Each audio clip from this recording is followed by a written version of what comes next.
हाल ही में जोधपुर शहर ने अपनी स्थापना की एक और सालगिरह मनाई। लेकिन आप जानते हैं, हर जश्न के पीछे एक कहानी छुपी होती है। तो चलिए आज हम इस शहर के संस्थापक की उस नाटकीय कहानी को जानते हैं।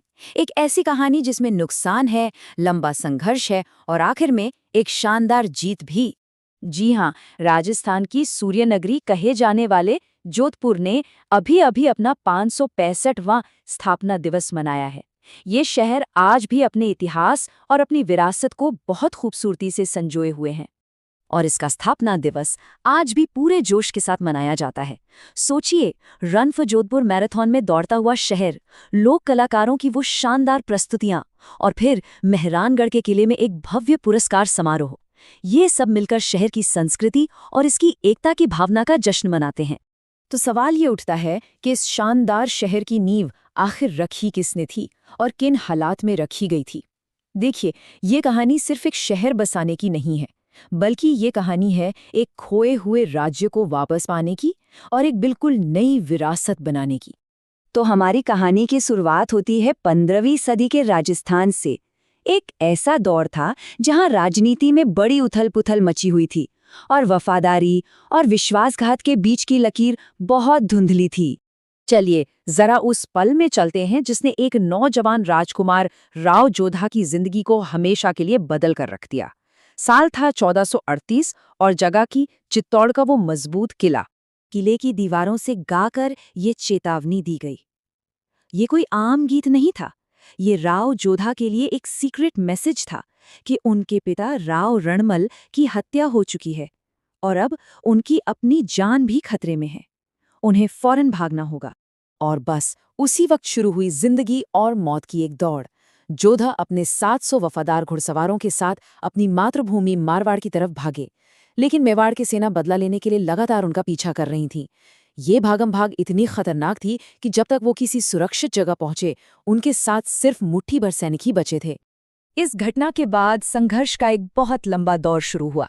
एक राजकुमार अब अपनी ही जमीन पर एक भगोड़ा बन चुका था, जो अपने पुरखों के राज्य को वापस पाने के लिए लड़ रहा था। और ये संघर्ष कोई छोटा मोटा नहीं था, पूरे 15 साल चला। सोचिए, 1438 में उनके पिता की हत्या हुई और राजधानी मंडोर पर महाराणा कुंभा ने कब्जा कर लिया। इसके बाद जोधा ने 15 साल निर्वासन में रहकर एक गुरिल्ला युद्ध छेड़ा और आखिरकार 1453 में जाकर वो अपनी राजधानी वापस जीत पाए। लेकिन कहते हैं ना कि कभी-कभी सबसे बड़ी सीख सबसे साधारण जगहों से मिलती है। संघर्ष के उन्हीं सालों में एक छोटी सी घटना ने उनकी पूरी सैन्य रणनीति ही बदल दी। कहानी कुछ यूं है कि एक दिन जोधा एक किसान के घर रुके। वहां उन्हें खाने के लिए गर्म खिचड़ी दी गई। उन्होंने सीधा बीच से खाना शुरू कर दिया और अपना हाथ जला लिया। तब उस किसान की पत्नी ने उन्हें टोकते हुए कहा कि वो भी तो जोधा जैसी ही गलती कर रहे हैं, जो सीधे राजधानी मंडोर पर हमला करते हैं, जबकि उन्हें पहले आसपास के छोटे इलाकों को जीतना चाहिए। और ये बात जोधा के लिए एक टर्निंग पॉइंट साबित हुई। तो अपना राज्य वापस जीतने के बाद राव जोधा ने एक बहुत बड़ा फैसला लिया। उन्होंने तय किया कि वो एक नई, ज्यादा सुरक्षित राजधानी बनाएंगे। देखिए, पुरानी राजधानी मंडोर अब उतनी सुरक्षित नहीं थी। वो रणनीतिक तौर पर कमजोर थी और कहीं न कहीं हार की याद भी दिलाती थी।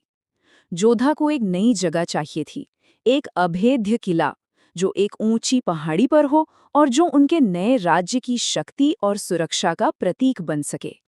और उन्हें ये जगह मिली चिड़ियानाथ की टूंक पर। ये एक अकेली ऊंची चट्टानी पहाड़ी थी जो एक ऐसा किला बनाने के लिए एकदम सही थी जिसे कोई भेद न सके।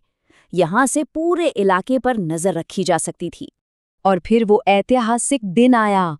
12 मई 1459 को इस नए किले मेहरानगढ़ की नींव रखी गई और इसी के साथ जोधपुर शहर ने जन्म लिया। जैसे जैसे मेहरानगढ़ का किला उस पहाड़ी पर आकार लेने लगा, उसके ठीक नीचे जोधपुर शहर बसना शुरू हो गया। और ये सिर्फ राजा का प्रयास नहीं था। उनकी रानी जसमा दे ने रानीसर झील बनवाई और रानी चांद कुंवरी ने एक बावड़ी का निर्माण करवाया ताकि शहर को पानी की कभी कमी ना हो। लेकिन राव जोधा की कहानी सिर्फ एक योद्धा या किले बनाने वाले की कहानी नहीं है। वो इससे कहीं ज्यादा एक बहुत ही कुशल और दूरदर्शी राष्ट्र निर्माता भी थे। देखिए, एक राज्य जीतना एक बात है, पर उसे लंबे समय तक मजबूत बनाए रखना बिल्कुल अलग बात है। इसके लिए एक मजबूत प्रशासनिक ढांचे की जरूरत होती है, और जोधा ने ठीक यही किया। उन्होंने एक बड़ी ही चतुर नीति लागू की, जिसे कहते हैं भाई बांट। इसका सीधा सा मतलब था भाइयों के बीच वितरण।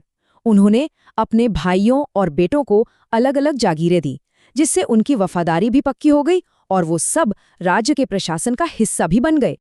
इतना ही नहीं, उन्होंने पहली बार अपने दरबार में एक व्यवस्थित सिस्टम बनाया। सामंतों के दो वर्ग बनाए गए, डावी मिसल जो सिंहासन के बाईं ओर बैठते थे, और जीवनी मिसल जो दाईं ओर। इससे दरबार में एक साफ सुथरा पदानुक्रम यानी हायरार्की बन गया।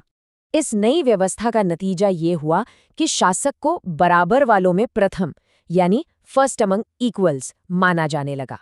यह एक बहुत ही अनोखी सामंती व्यवस्था थी, जिसने आने वाली कई सदियों तक मारवाड़ की राजनीति और समाज को एक नई दिशा दी। तो चलिए अब इस पूरी कहानी को वापस आज के दिन से जोड़ते हैं और देखते हैं कि एक संस्थापक की कहानी आज के शहर के लिए क्या मायने रखती है। तो एक भगोड़े राजकुमार से लेकर एक विशाल राज्य के निर्माता तक का वो सफर, राव जोधा की यही जुझारू कहानी वो नींव है जिस पर आज का जोधपुर गर्व से खड़ा है। 565 साल बाद भी ये शहर असल में उसी जज्बे का जश्न मनाता है। और ये हमें एक बहुत ही दिलचस्प सवाल पर लाकर छोड़ता है, किसी शहर को बनाने वाले की संघर्ष और दूरदर्शिता की कहानी सदियों बाद भी उस शहर की आत्मा और उसकी पहचान को आखिर कितना प्रभावित करती है।